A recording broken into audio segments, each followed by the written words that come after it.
Thinking about all the places I've been to with Chanel over the past few years, everywhere from Tokyo to Havana, it was always a bit of a joke with Karl Lagerfeld that space would be the final frontier.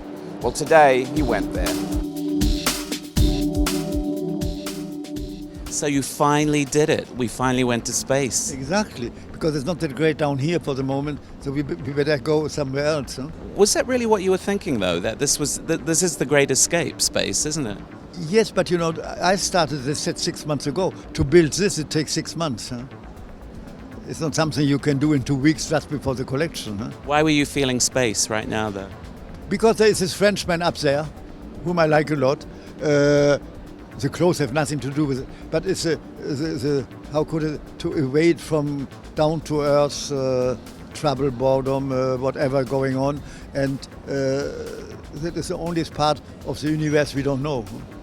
There was a lot of sparkle in the clothes. There was yes. That was coincidental, though. I like sparkle also for daytime. Huh? It's very démodé to think sparkle is only for nightclubbing. No, I mean, look, every car has something in chrome, sparkling. I mean, I think it's nice to use that for daytime. And there's always something extraordinarily technical in the fabrics. What were you doing this time? You know, I have a woman who is running a big textile studio. We develop everything. We buy nothing from anybody else. I discuss with her our ideas, what we can do, the prints, the tweets, who has nothing to do with tweets that I'm borrowing, and things like this. And then she, with all her stuff, they work on it, and we look. Nobody has a textile studio, I think, in other houses. I just was thinking to myself how much it's elevated over the years, and just how we can now just have fun with glitter and sparkles, and like the models are all young, and it's just kind of like really refreshing to see someone like Karl still really embrace kind of the new generation. He likes new things. He's never turned to the past, and he never wants to talk about the past, and he hates nostalgia. And it's funny as a visionary. Looking at those clothes with their echoes of, I mean, the proportions echoed things you've done in the past, periods you're influenced by. I always see the Vienna Secession and things that you do, that long tunic-y line. It's an interesting point that in the future people really aren't going to dress very different from the way they dress now, are they? I think so, no? Life will be different. Huh? We took off to the space, but I'm the most down-to-earth person.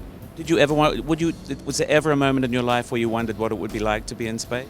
I wouldn't mind, yes, why not? But I'm a little claustrophobic, so they have to have a little bigger spaceships. Was the future something that was optimistic for you when you were young, when you thought about it? Did it strike you as a place, as a time when things would inevitably be better?